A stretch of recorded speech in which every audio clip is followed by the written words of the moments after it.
Lorsqu'une femme d'affaires noire, posée et puissante, fut la cible de moqueries et d'un rejet désinvolte de la part d'un agent d'aéroport suffisant, devant une file d'inconnus, personne ne s'attendait à ce qui allait se passer. Il pensait pouvoir effacer sa dignité d'un sourire narquois et d'un changement de siège. Mais ce qu'ils ignoraient, c'est qu'elle n'était pas n'importe quelle passagère. Elle était la tempête qu'ils n'avaient jamais vue venir. Et avant la fin de la journée, des carrières s'effondreraient, des systèmes s'effondreraient et la justice serait rendue en silence. Restez jusqu'à la fin pour voir comment une femme a transformé une humiliation silencieuse en une prise de conscience qui a bouleversé toute une industrie. Chers spectateurs, ce que vous allez voir n'est pas seulement une histoire. C'est un puissant témoignage de la puissance silencieuse et de la quête de justice dans des endroits que la plupart des gens ignorent. Si c'est votre première fois ici, je vous invite chaleureusement à partager votre visionnage dans les commentaires ci-dessous. Et si des histoires comme celle-ci vous touchent, vous interpellent ou vous font réfléchir, pensez à vous abonner et à cliquer sur la cloche. Nous partageons des voix qui méritent d'être entendues chaque jour. Merci d'être là. Maintenant, entrons dans le vif du sujet. La lueur matinale filtrait à travers les vitres de l'aéroport international de Los Angeles, illuminant le terminal animé d'un calme éthéré, presque trompeur. Naomi Sinclair se tenait au seuil de la porte 24. Sa silhouette, d'une élégance posée, se détachait du chaos naissant des voyageurs se précipitant vers leur correspondance, des annonces retentissantes et du doux bourdonnement des roues de bagages raclant les sols cirés. Elle serrait la poignée d'une riche valise en acajou, comme pour se stabiliser face au poids familier du déplacement. Ce spectacle lui était familier. Au fil des ans, Naomi avait navigué dans d'innombrables aéroports à travers les continents, chacun avec son lot de jeux de pouvoir et de jugements silencieux. Aujourd'hui, cependant, c'était différent. L'air était âpre, une électricité statique qui lui hérissait les poils invisibles. Vêtue impeccablement d'un manteau bleu nuit sur mesure, d'un foulard en soie au reflet subtil de l'héritage, elle avait tout d'une dirigeante accomplie jusqu'à ce qu'elle ouvre la bouche. Au moment où sa voix douce et légèrement accentuée demanda à l'agent d'embarquement la confirmation d'embarquement, quelque chose changea. La femme derrière le comptoir, Chloé Patterson, dont le nom était dévoilé avec une précision impeccable, laissa échapper un petit rire essoufflé, un son non pas amusé, mais bien plus froid. C'était le genre de rire qui oscille entre politesse et malice, un scalpel déguisé en sourire. Le regard vif et scrutateur de Chloé parcourut le visage de Naomi, sa peau, sa grâce délibérée. « Quel accent vous avez là ?» dit Chloé d'un ton léger, mais teinté d'une condescendance tacite. Elle n'attendit pas la réponse de Naomi. Un léger murmure parcourut le personnel voisin. Des chuchotements, des sourires narquois à moitié dissimulés derrière des gestes saccadés, comme si une décision avait déjà été prise avant même que Naomi ne s'avance. Votre place a changé. Chloé continua de taper du doigt sur le clavier avec une inquiétude feinte. On dirait que vous avez été réaffecté en classe économique. Siège 44E. Naomi sentit son pouls ralentir, non pas de panique, mais d'une prise de conscience profonde. J'ai réservé la 2A, dit-elle doucement. Son ton posé ne s'éleva pas face à la tempête soudaine. Le sourire de Chloé s'accentua. Parfois, le système se corrige tout seul. Peut-être y avait-il une erreur dans la réservation. Ça arrive plus souvent qu'on ne le pense. Les mots étaient enrobés d'un style de service client d'entraînement, mais la malice était évidente, dissimulée sous un vernis de professionnalisme. Les passagers dans la file derrière Naomi se déplacèrent, certains tendant le cou pour observer les autres soupirer d'impatience. Quelques-uns marmonnèrent à propos du retard, jetant un regard à Naomi avec le dédain fugace réservé à ceux qui osaient perturber le bon fonctionnement du voyage. Elle sentit ses mains se glacer, non pas de peur, mais de lucidité. Ce n'était pas un accident. Ce n'était pas une question de siège. C'était une décision prise en un coup d'œil, un calcul de valeur, tiré non pas d'archives ou de réservations, mais de la couleur de sa peau, de la forme de ses mots. Alors que Chloé se tournait pour saluer le passager suivant, un homme en short cargo, carte d'embarquement froissée à la main, dont l'approche fut accueillie avec une efficacité joyeuse et interrogatrice, le regard de Naomi resta fixé sur elle. À cet instant, elle réalisa quelque chose de bien plus insidieux qu'un rejet catégorique. Ce n'était ni bruyant ni grossier. C'était systématique, fluide.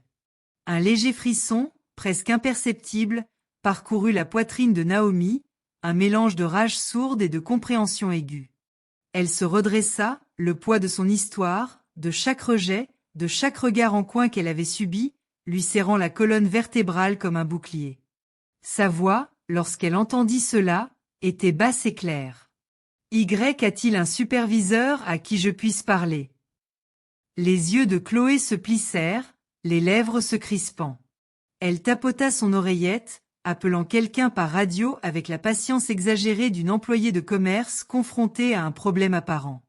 La demande de Naomi fut accueillie avec un retard, une indifférence orchestrée, comme si le simple fait d'accuser réception de sa plainte était un désagrément trop lourd à supporter. Les minutes s'éternisèrent. La file derrière elle s'agita. Ce n'est que lorsqu'un employé subalterne s'approcha de Lucas, son nom murmuré entre les badges, que Naomi perçut une lueur de culpabilité dans son expression. Sa voix était à peine plus qu'un murmure, mais Naomi comprit chaque mot. Ils ne vous veulent pas en première classe, ils disent que cela ne correspond pas à l'image de marque. Mieux vaut vous placer dans un endroit moins visible. L'espace d'un instant, Naomi retint son souffle, essayant de digérer cette confession silencieuse, mais son visage ne trahit rien. Pas encore. Elle acquiesça d'un signe de tête, son silence plus cinglant que n'importe quelle protestation. Ce silence n'était pas né de la soumission, mais d'un calcul, une tempête naissante que personne dans ce terminal, avec ses rires étouffés et ses sourires forcés, ne semblait pressentir. Tandis qu'elle attendait, le téléphone de Naomi vibra doucement dans sa poche. Elle y jeta un coup d'œil, un signal préétabli de son assistante de direction. Un seul mot illumina l'écran. « Prêt ». Le coin de sa bouche se contracta imperceptiblement, non pas en un sourire, mais en une fine ligne de résolution. Elle savait que ce qui se déroulait n'était pas seulement une humiliation personnelle. C'était un miroir, reflétant la pourriture silencieuse au cœur des façades impeccables des entreprises. Tandis que le terminal autour d'elle vibrait au rythme inconscient des voyages quotidiens, que les annonces annonçaient l'embarquement des groupes et que le personnel derrière le comptoir considérait sa présence comme une nuisance qu'il valait mieux ignorer, Naomi sentit l'air changer. C'était une vague subtile avant la vague, mais elle était là. La tempête avait commencé non pas par des cris ou des accusations, mais par un regard, un sourire narquois et la sous-estimation d'une femme qui comprenait trop bien comment le monde tentait de l'effacer discrètement, efficacement et avec un sourire. Lorsque son nom fut appelé après coup, après une dernière vérification du manifeste, Naomi avait déjà décidé qu'il n'y aurait pas de confrontation. Ni ici, ni maintenant. Mais le jugement avait commencé, et le prix de la cruauté désinvolte de ce matin serait payé en entier. La tempête, une fois déclenchée, ne serait pas apaisée. Pas cette fois. Naomi Sinclair était assise, raide comme une flèche, sur une élégante chaise en plastique moulé, près du mur du fond de la porte 24. Les haut-parleurs du plafond bourdonnaient au rythme des annonces de routine, annonçant l'embarquement définitif des vols à destination bien loin des couloirs stériles de LAX. Sa valise reposait soigneusement à ses pieds. Son cuir brillant témoignait discrètement de son statut, un statut qui, dans cet espace, avait été rejeté aussi facilement qu'un passager errant en attente. Pourtant, ce n'était pas la rétrogradation de la première classe à la classe économique qui lui insufflait une lente détermination. C'était le réseau d'avertissements murmurés et le silence d'usage qui entourait la scène. Elle observait Chloé Patterson qui poursuivait ses tâches à la porte, son sourire artificiel s'amenuisant sous le poids de ses propres préjugés. Naomi remarqua les subtils échanges de regards fervents entre les employés, le léger bruit de pas lorsque les passagers murmuraient au comptoir à propos du problème. Même ceux qui auraient pu dire quelque chose, qui auraient pu contester l'attitude brusque des agents préféraient détourner le regard, trahissant leur malaise. Le silence était un cocon douillet ici, une barrière contre l'inconfort de reconnaître ses torts.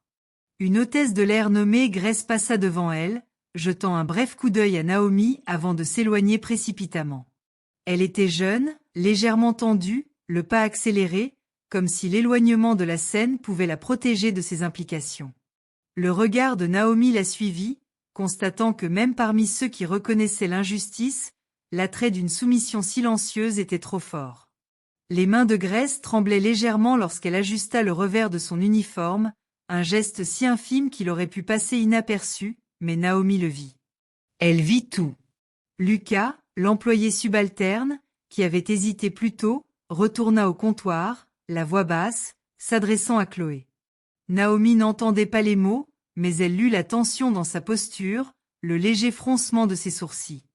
Son langage corporel criait sa réticence, et pourtant sa bouche articulait des phrases courtes et concises, débitant les excuses qu'on lui avait inculquées. Suivant simplement le protocole, elle l'imagina dire « c'est ce qu'ils m'ont dit de faire ». La réponse de Chloé fut un hochement de tête à peine perceptible, esquissé par le mince sourire de quelqu'un qui avait déjà décidé de son rôle dans le drame qui se déroulait. Sa voix s'éleva légèrement, une douce mélodie mielleuse couvrant les pics du rejet. « Laisse tomber, Lucas. Ça n'en vaut pas la peine. » Naomi ne sentit pas la tension se resserrer dans sa poitrine. Ce n'était pas seulement Chloé. C'était toute la chaîne d'avertissements murmurés et de hochements de tête tacites, la complicité silencieuse qui permettait à ce système de fonctionner avec une efficacité impitoyable. Même assise bien en vue, sa présence constituant une protestation silencieuse contre le traitement, elle avait subi le mécanisme de la conformité qui fonctionnait sans interruption. Les passagers évitaient son regard. Les hôtesses ajustaient leurs écharpes et leurs badges, et la file de voyageurs s'avançait en traînant les pieds, impatients d'échapper à l'inconfort de la confrontation. Une femme assise de l'autre côté du couloir, une voyageuse d'âge moyen, le regard perçant, un sac de créateur à ses pieds, observa Naomi un long moment avant de détourner le regard. Ses lèvres se pincèrent, un silence reconnaissant une injustice, mais son attention se reporta brusquement sur l'écran de son téléphone avec une rapidité qui traduisait un rire d'instinct de survie. Ce n'était pas de la malveillance, comprit Naomi. C'était de la peur. La peur de se retrouver empêtrée dans une situation susceptible de compromettre son propre confort, son illusion de sécurité. Les agents de sécurité postés près de l'entrée vitrée du terminal observaient, impassibles, les mains légèrement posées sur leur ceinture. Ils n'étaient pas appelés à l'action, non pas par manque de raison, mais parce que le drame qui se déroulait était enveloppé d'une soumission silencieuse qui n'atteignait jamais le seuil de la confrontation ouverte. Leur présence était un moyen de dissuasion visuelle, un rappel que le pouvoir pouvait être invoqué d'un regard, d'un murmure, et que le silence, une fois institutionnalisé, était aussi puissant qu'un ordre. Le téléphone de Naomi vibra de nouveau. Un message discret apparut sur l'écran verrouillé. Son contenu, un signal silencieux de son assistante restée dans l'imposant bureau qu'elle commandait à travers les continents. Le message était bref, mais sa signification, claire, les préparatifs avançaient. Elle inspira lentement, laissant l'air s'installer profondément dans ses poumons. Ce n'était pas le moment d'agir. Pas encore. Elle rassemblait des témoins, des schémas, des preuves. La tempête qu'elle allait déclencher ne naîtrait pas de la rage, mais de la précision, du lent et méticuleux tissage de la vérité pour en faire une arme. Grace, la jeune hôtesse de l'air, hésita en repassant. Ses pas hésitaient, et l'espace d'un instant, elle sembla envisager de s'arrêter pour dire quelque chose, pour offrir le moindre signe de reconnaissance. Mais son courage s'étiola sous le poids du décorum professionnel et des règles tacites. Elle baissa la tête, accélérant le pas, son silence plus fort que n'importe quelle parole. Le regard de Naomi la suivit brièvement, puis se reporta sur Chloé, qui conversait maintenant avec un homme en costume impeccable, son billet en classe économique serré avec une certaine hésitation, le ton empreint d'un sentiment de droit. Chloé rit doucement, trop doucement, et en quelques touches rapides, réattribua son siège à un emplacement de choix. Naomi nota chaque détail, la dérogation désinvolte, le traitement de faveur, et le classa comme un avocat préparant un dossier hermétique. La porte d'embarquement bourdonnait des dernières annonces d'embarquement, les voix s'élevant dans une joie artificielle tandis que les passagers rassemblaient leurs affaires et se dirigeaient vers la passerelle. Naomi restait assise, majestueuse et impassible, comme une ancre au milieu de cette vague d'indifférence. Alors même que la file d'attente se réduisait et que les agents s'apprêtaient à fermer les portes, elle ne bougea pas. Elle ne se laisserait pas effacer si facilement. Lucas retourna au comptoir. Ses épaules s'affaissèrent, son visage blême sous les néons. Il jeta un coup d'œil à Naomi, la culpabilité se lisant sur ses traits, mais ne dit rien. Son silence était un aveu, muet mais assourdissant par son poids. Naomi soutint son regard d'un air neutre, un échange silencieux qui en disait long. Elle n'avait pas besoin de ces mots. Elle en avait assez vu. Alors que les derniers passagers disparaissaient sur la passerelle et que le terminal se réduisait à un bourdonnement sourd, Naomi se leva lentement, ramassant son manteau avec une grâce délibérée. Elle leur avait laissé croire qu'ils avaient gagné cette rencontre. Leur avait laissé croire qu'elle avait été apaisée, congédiée, reléguée au second plan. Mais ils s'étaient trompés. Ils avaient pris le silence pour de la soumission, sous-estimant la force silencieuse qui régnait sous la surface. Naomi, mesurée, s'approcha une dernière fois du comptoir. Chloé leva les yeux, le sourire fragile, prête à prononcer une dernière platitude. Mais Naomi prit la parole la première, d'une voix basse, chargée de la promesse de quelque chose de bien plus puissant que la confrontation. « J'espère que vous êtes prête, » dit-elle doucement, car cette histoire ne s'arrête pas à la porte 24. Sur ces mots, elle se retourna et s'éloigna du terminal qui, quelques heures auparavant, avait tenté d'effacer sa présence. Les avertissements murmurés et la soumission silencieuse qui avaient conspiré contre elle allaient bientôt s'effondrer sous le poids de leur propre complicité. Ils l'ignoraient encore. La tension sous la surface polie de l'aéroport n'était pas une simple ondulation. C'était une fracture prête à se rompre. Lorsque la silhouette de Naomi Sinclair eut disparu de la porte 24, une faible secousse avait déjà commencé à se propager silencieusement et irréversiblement. Au loin, le terminal poursuivait sa danse orchestrée des voyages, le bourdonnement rythmé des annonces aériennes, le frottement des bagages à main sur le sol poli, le murmure poli des conversations. Mais plus près, derrière les comptoirs, derrière les uniformes stoïques, derrière les enregistrements numériques, un net changement d'atmosphère se produisait. Le genre de changement qui signalait non seulement un incident, mais la naissance d'une prise de conscience. Lucas, le jeune employé, qui avait tenté, si faiblement que ce soit, d'exprimer son malaise, se retrouva alors plongé dans une spirale infernale. Il retourna à son petit poste de travail derrière le comptoir, les mains tremblantes tandis qu'il parcourait les réservations et les manifestes de vol.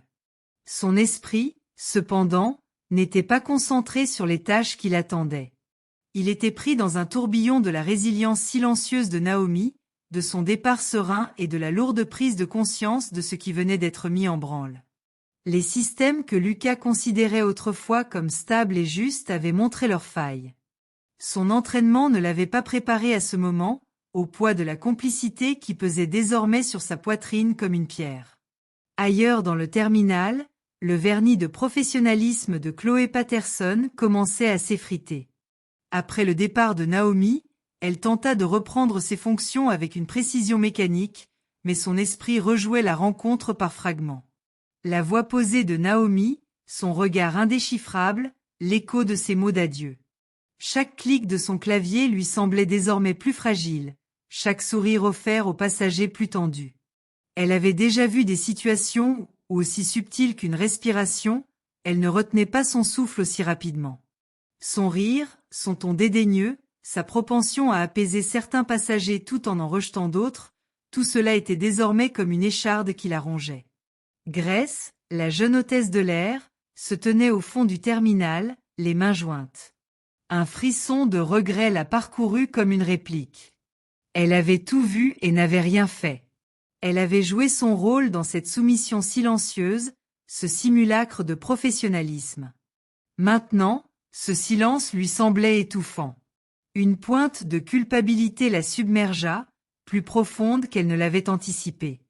Ses pensées errèrent vers son premier jour à la compagnie aérienne. Son excitation naïve, la fierté de porter l'uniforme. Avec quelle facilité elle avait laissé cette fierté devenir un bouclier, un masque pour masquer son propre malaise face à l'injustice.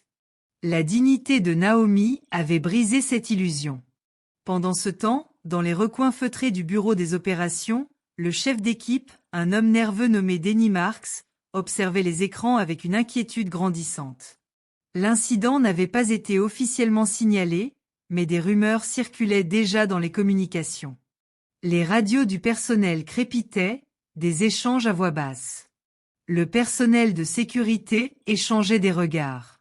Le journal numérique affichait les réattributions de sièges et les codes de contournement, mais personne n'avait encore signalé une violation du protocole. Pas officiellement. Mais Denny sentait le poids de la situation peser sur ses épaules. Il savait qu'il ne s'agissait pas seulement d'un passager mécontent qui faisait une scène. Les fils se dénouaient, et les nœuds du système se resserraient d'une manière qu'il n'avait pas anticipée. Naomi, quant à elle, avait rejoint le salon exécutif, non pas en tant qu'invitée, mais en tant qu'observatrice. Elle restait silencieuse, son téléphone à la main, parcourant les canaux privés de son réseau. Des messages clignotaient sur l'écran. Des conseillers juridiques intervenaient depuis 3 fuseaux horaires. Des experts logistiques préparaient des déclarations. Des consortiums de voyage lançaient des gels préliminaires sur les opérations conjointes avec la compagnie aérienne. Chaque message était un coup calculé, une pierre silencieuse posée sur un échiquier dont chaque pièce avait été sous-estimée. Le visage de Naomi était impassible, mais ses pensées tranchaient le faux calme du terminal comme un scalpel. Au fil des minutes, l'ordre superficiel de l'aéroport commençait à vaciller. Les écrans du terminal s'alternèrent brièvement, provoquant un affichage incohérent des listes de passagers. La file d'attente au comptoir d'enregistrement s'allongeait tandis que Chloé tâtonnait pour réaffecter manuellement les vols qu'elle contrôlait autrefois avec aisance. Lucas surprit des bribes de conversation entre superviseurs, murmurant leurs craintes d'erreur système, de manquement à la supervision. Les mains de Chloé tremblaient visiblement tandis qu'elle tentait de garder son sang-froid, mais le poids des faux pas accumulés pesait sur elle. Elle sentait l'ombre de Naomi dans chaque fissure du système, une présence qu'elle ne pouvait ni effacer ni ignorer. Grace s'attardait près de la passerelle, jetant des coups d'œil furtifs aux agents d'embarquement comme si elle attendait un signe indiquant que quelqu'un allait intervenir. Quelqu'un allait réagir à ce qui s'était passé. Mais personne ne le fit. Le silence s'épaissit, l'atmosphère autour d'elle s'épaissit. C'est alors qu'elle comprit quelque chose que Naomi savait depuis le début. Le véritable pouvoir de l'injustice ne résidait pas dans les actes d'exclusion publique et bruyants. Il résidait dans les accords discrets, presque invisibles, ces moments où l'on détournait le regard, là où des politiques étaient rédigées pour protéger le silence contre la vérité.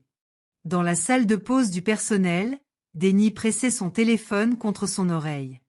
Il essayait de joindre son responsable régional, mais la ligne coupait sans cesse. Les messages restaient sans réponse. Des rapports de retards inhabituels commençaient à faire surface. L'influence de Naomi, bien qu'invisible, était désormais palpable. Il ne s'agissait pas seulement des menaces juridiques de son entreprise ou du risque imminent de mauvaise presse. C'était la lente et insidieuse érosion de la confiance. Chloé, Lucas, Grace. Tous sentaient une fissure sous la surface de leur ordre soigneusement maintenu. Le silence qui les avait autrefois protégés causait désormais leur perte. Le départ de Naomi n'était pas un recul. C'était un tremblement de terre. Un système dont les secousses se propageaient désormais vers l'extérieur, déstabilisant non seulement la porte d'embarquement, non seulement le terminal, mais les fondations mêmes sur lesquelles ces injustices silencieuses reposaient. Et tandis que les fissures s'élargissaient, la question en suspens n'était pas de savoir si le système allait s'effondrer, mais quand et à quel prix le jugement serait rendu. À mesure que la lumière du jour s'étendait sur les murs de l'aéroport international de Denver, la fracture sous sa surface polie se creusait. En milieu d'après-midi, les systèmes, autrefois précis et ronronnants, tremblaient désormais sous le poids de perturbations cachées. Des emails s'accumulaient dans les boîtes de réception des dirigeants, des messages urgents des bureaux régionaux restaient sans réponse, et, sous-jacent, la prise de conscience grandissante que la figure silencieuse qu'ils avaient écartée n'avait jamais vraiment quitté le terminal. Naomi Sinclair avait simplement changé de stratégie. Derrière les murs stériles de son bureau privé du quartier financier de Denver, l'équipe juridique de Naomi se coordonnait avec un calme étrange. Leur approche n'était ni bruyante ni réactionnaire. Au contraire, elle se déployait avec la même force tranquille dont elle avait fait preuve au terminal. Un exercice de pouvoir constant et délibéré. Des appels à la révocation de contrats fournisseurs liés aux réunions avec les compagnies aériennes ont été discrètement annulés et des blocs entiers de réservations premium ont été gelés par des directives d'une seule ligne. Aucune déclaration légale n'a été publiée, aucun communiqué de presse n'a été rédigé. La stratégie ne visait pas la condamnation publique. Il s'agissait d'une responsabilisation systémique, exécutée avec la précision d'un scalpel. À l'aéroport, Chloé Patterson fut convoquée à une réunion organisée à la hâte dans une salle de conférence vitrée donnant sur les pistes. Elle entra, un carnet serré contre la poitrine, les nerfs à vif. Denny Marks, le chef d'équipe, était assis en face d'elle, le visage tiré et pâle. Derrière lui, deux hommes en costume sombre, tous deux du service de conformité de la compagnie aérienne, écoutaient en silence. « Nous devons comprendre ce qui s'est passé », dit l'un d'eux d'un ton mesuré mais sec. La réaffectation, l'intervention de sécurité, les dérogations systémiques. Y avait-il une erreur? La voix de Chloé tremblait tandis qu'elle racontait les événements. L'approche de Naomi, sa carte d'embarquement, les sourires narquois, les plaisanteries murmurées. Tandis qu'elle parlait, des fragments de complicité refirent surface comme du verre brisé. La soumission silencieuse, les décisions prises à voix basse, les petites trahisons d'intégrité. Mais pour la première fois, le récit de Chloé n'était pas défensif. Il était teinté d'un regret discret qui transformait ses paroles en une expression vulnérable. « Nous ne faisions que suivre ce que nous pensions être la norme, » murmura-t-elle, mais nous ne réfléchissions pas à ce que cela signifiait. À l'extérieur de la salle de réunion, Grace s'attardait dans le couloir de service du terminal, les pensées lourdes. Elle regardait les familles se rassembler aux portes, les enfants s'agripper à leurs peluches, les voyageurs d'affaires tapoter anxieusement leur téléphone. Et au milieu de cette scène banale, le poids de son silence s'alourdissait. Elle n'avait rien dit. Elle avait préféré le réconfort au courage. Mais l'expression du visage de Naomi, posée et impassible, la hantait. Cela lui rappelait que le silence était une forme de complicité, et que la rédemption, si possible, exigerait plus que des regrets discrets. De retour au centre opérationnel, Lucas, penché sur une console, le cœur battant, observait les défaillances croissantes du système. Les codes fournisseurs renvoyaient des erreurs, les signaux d'embarquement, les réaffectations sans autorisation, et les systèmes prioritaires étaient signalés pour examen interne. Il reconnut la main de Naomi dans ces perturbations silencieuses, non pas comme une vengeance, mais comme une prise de contrôle. Ses mains tremblaient en réalisant avec quelle facilité une seule personne sous-estimée pouvait bouleverser tout un système. Le soir venu, la direction de l'aéroport était en pleine effervescence. Le retrait silencieux de Naomi s'était transformé en une crise généralisée. Les agents de conformité chuchotaient derrière des portes closes, la voix tendue par l'anxiété. Des rumeurs circulaient sur les affiliations de Naomi, son influence au sein des réseaux de voyage d'élite et les liens de son entreprise avec des partenaires logistiques internationaux. La prise de conscience s'imposa avec une lucidité glaçante. Elle n'était pas une simple passagère. C'était une cliente essentielle dont les décisions discrètes pouvaient faire s'effondrer des piliers entiers de ses opérations. Mais au milieu de cette prise de conscience, une certaine résilience se manifestait, mais pas là où on l'attendait. Grace, la jeune hôtesse de l'air, demanda un entretien impromptu avec son supérieur. Elle parla doucement, mais avec une détermination retrouvée. « Je dois rapporter quelque chose qu'elle a dit. » Elle raconta la chronologie, les avertissements murmurés, les sourires narquois derrière les bureaux, la façon dont le silence avait étouffé l'équité. Ce n'était pas un acte de courage né de l'innocence. C'était un choix fait après une prise de conscience. Son rapport n'était pas exhaustif, mais il constituait une faille dans le mur de la complicité. Chloé, elle aussi, trouva sa propre forme de résilience. Seule dans la salle de pause après son compte-rendu, elle resta assise à contempler son reflet dans un miroir rayé. Le poids de ses actes pesait sur sa poitrine. Mais pour la première fois, elle la laissa retomber au lieu de la repousser. Elle ouvrit son téléphone et rédigea un courriel, non pas au RH, ni à sa responsable, mais à Naomi. Elle s'excusa, non pas avec des formules fleuries ni des platitudes toutes faites, mais avec une vérité crue et sans fard. « J'ai vu ce que nous avons fait, et je ne l'ai pas empêché, » écrivit-elle. « Je n'ai pas parlé, car il était plus facile de se taire. Je suis désolée. » Lucas, accablé par son propre rôle dans la spirale des événements, ne présenta pas d'excuses. Au lieu de cela, il soumit un rapport officiel à la direction, expliquant que le système annulait les manquements procéduraux et les approbations tacites qui avaient permis la discrimination. C'était un document aride, factuel et précis, mais c'était sa tentative de remplacer le silence par la responsabilité. Naomi, quant à elle, observait ces tremblements depuis un bureau tranquille, dans un coin, tandis que le crépuscule peignait le ciel de Denver de traînées dorées et lavande. Elle n'attendait pas d'excuses. Elle n'avait pas besoin de contrition publique. Elle restait concentrée sur la situation dans son ensemble.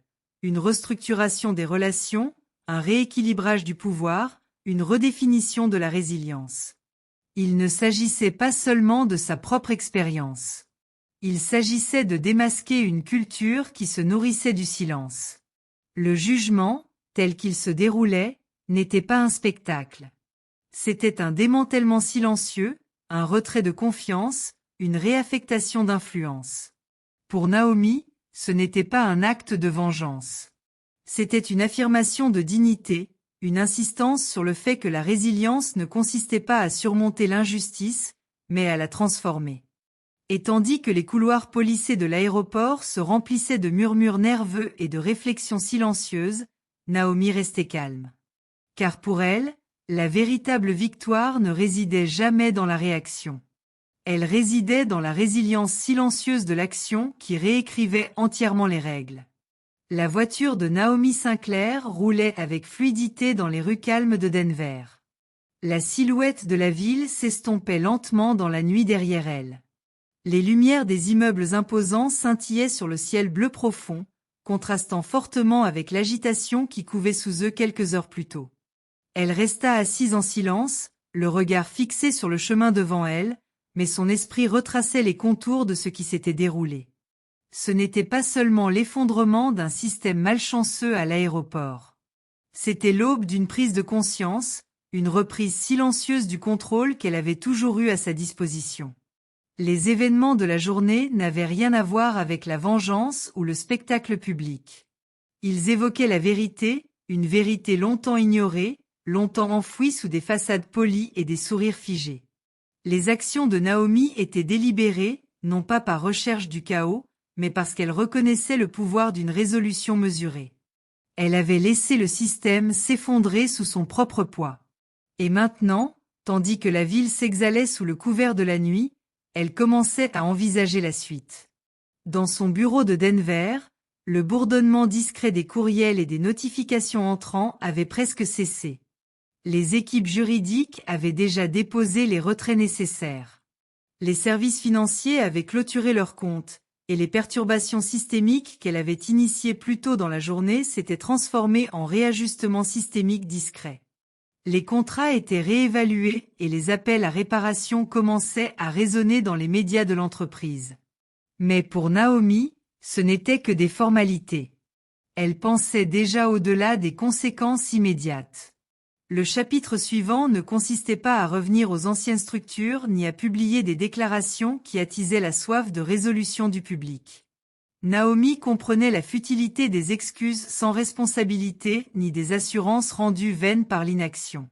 Elle envisageait quelque chose de plus profond, une transformation non seulement au sein de sa propre organisation, mais aussi dans l'ensemble du réseau plus large des partenaires et des communautés qu'elle touchait. Elle ne s'intéressait pas aux gestes performatifs. Elle voulait un changement structurel, irréversible et empreint d'intégrité. Le message qu'elle a envoyé ce soir-là était simple, mais sans équivoque. Ce message n'était pas adressé à la presse, ni publié sur les réseaux sociaux pour le grand public. Il s'agissait d'une communication privée adressée à son conseil d'administration, à son équipe de direction et aux partenaires clés qui avaient traversé les épreuves à ses côtés. Notre responsabilité, commençait-il, est de bâtir des systèmes où la dignité est le fondement, et non un privilège. Où le silence n'est pas une stratégie, mais l'action. Où chaque décision reflète les valeurs que nous prétendons défendre. À compter d'aujourd'hui, tous les futurs partenariats seront réévalués à l'aune de cette norme. Tout partenariat non conforme sera résilié. Sans exception. Le poids de ces mots a résonné bien au-delà des murs de son bureau. Ils ont marqué un changement non seulement de politique, mais aussi de philosophie, une déclaration selon laquelle Naomi ne se contentait plus d'évoluer dans un système défaillant. Elle était prête à en construire un nouveau, un système qui ne pourrait pas être si facilement démantelé par des préjugés déguisés en bureaucratie, par des préjugés enrobés de professionnalisme. La semaine suivante, Naomi a convoqué un sommet privé dans un centre de retraite discret niché dans les montagnes près de Boulder. Elle a réuni ses plus proches conseillers, des leaders communautaires et quelques élus d'organisations ayant prouvé leur engagement en faveur de l'équité et de la justice. Ce n'était pas un événement de presse, et il n'y avait pas de séance photo sur scène. C'était plutôt un espace de conversation franche, pour confronter des vérités dérangeantes et envisager un avenir non dicté par les anciennes normes, mais façonné par de nouvelles réalités inclusives. Assis autour de la grande table en chêne, les conversations étaient franches et sans filtre. Des histoires ont été partagées, certaines d'échecs, d'autres de résilience.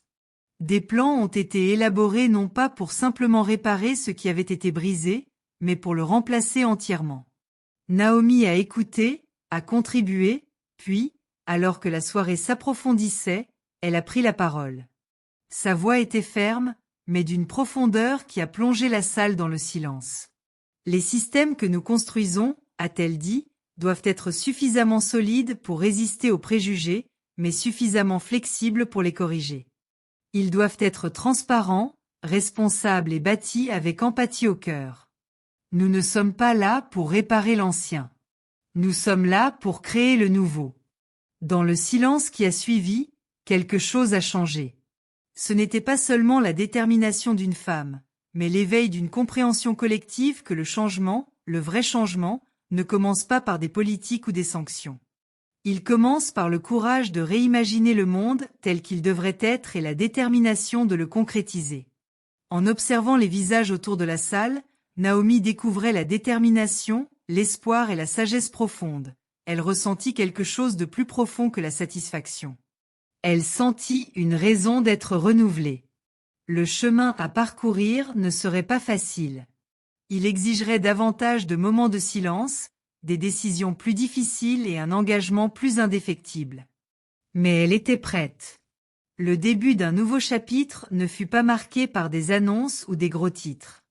Il fut marqué par un rassemblement silencieux de détermination, les premiers pas vers le démantèlement d'un vieux récit et son remplacement par un récit empreint de dignité, d'équité et d'une quête incessante de justice. Naomi Sinclair savait que son histoire n'était plus seulement la sienne. C'était l'histoire de tous ceux qui étaient prêts à la soutenir et du monde qu'ils étaient déterminés à construire. Le parcours de Naomi Sinclair n'était pas seulement une histoire de résistance. Ce fut une véritable leçon de résilience, un témoignage du pouvoir discret mais indomptable de l'intégrité. Ce qui avait commencé par un regard, un moment de rejet silencieux au comptoir d'un aéroport de Denver, s'est transformé en une symphonie d'actions délibérées qui ont démantelé un réseau de complaisance et de préjugés. Naomi, femme d'un sang-froid et d'une vision inébranlable, n'a pas exprimé sa colère. Au contraire, elle a exercé son autorité avec précision, transformant le système même qui cherchait à la rabaisser en le reflet de ses propres défaillances. Par son retrait calme et calculé des partenariats de Coleman Global et une réévaluation stratégique des alliances, elle a illustré que le véritable pouvoir ne réside souvent pas dans la confrontation, mais dans une détermination silencieuse et sans compromis. Son discours n'était pas celui de la vengeance, mais de la justice, une revendication de dignité qui transcendait les affronts individuels et se répercutait dans les couloirs des entreprises et les salles communautaires. Le choix de Naomi de s'attaquer aux préjugés silencieux et aux défaillances systémiques, non pas avec fureur, mais par une action structurée et percutante, a forcé non seulement une organisation, mais tout un écosystème à prendre conscience de ses faiblesses. Elle a prouvé que le silence, choisi judicieusement, peut résonner plus fort que n'importe quel cri. Ce silence, exigeant notre attention, a perturbé le rythme tranquille de ceux qui sont complices du statu quo. Cette histoire est un miroir pour nos propres vies. La leçon que l'expérience de Naomi nous transmet est claire et profonde. Le véritable changement commence par le refus de l'inacceptable et le courage de faire face aux injustices systémiques. Il s'agit de comprendre que même si le monde peut vous rejeter par des préjugés discrets ou une discrimination ouverte, votre valeur et votre voix restent intactes. La stratégie de Naomi, qui consiste à s'éloigner des partenariats toxiques tout en posant les bases de systèmes équitables, offre un modèle à quiconque se sent impuissant face à l'injustice. Que ce soit au sein des conseils d'administration, des institutions publiques ou des relations personnelles, le principe demeure. L'intégrité, alliée à une action stratégique, peut transformer les dynamiques les plus ancrées. Pour chacun d'entre nous, la leçon de cette histoire invite à l'introspection et à l'audace. Elle nous met au défi d'identifier où nous pourrions être complices, en silence, de systèmes qui excluent ou rabaissent les autres. Elle nous pousse à saisir les moments où nos actions discrètes et décisives peuvent réécrire les récits, non par le conflit, mais par la clarté et un engagement indéfectible envers ce qui est juste. Qu'il s'agisse de défendre un collègue, de réévaluer nos partenariats commerciaux ou de dire la vérité aux puissants de nos communautés, l'effet d'entraînement de tels choix est profond. Si l'histoire de Naomi Sinclair vous a touché, si elle vous a inspiré à repenser la résilience et le pouvoir, alors rejoignez-nous. Abonnez-vous à notre chaîne pour poursuivre la conversation. Votre soutien permet non seulement de raconter des histoires comme celle de Naomi, mais aussi de renforcer une communauté grandissante engagée en faveur de la justice, de l'équité et d'un changement profond. Unissons-nous, non seulement pour écouter, mais aussi pour montrer l'exemple. Faisons en sorte que des histoires comme celle-ci ne soient pas seulement entendues, mais vécues.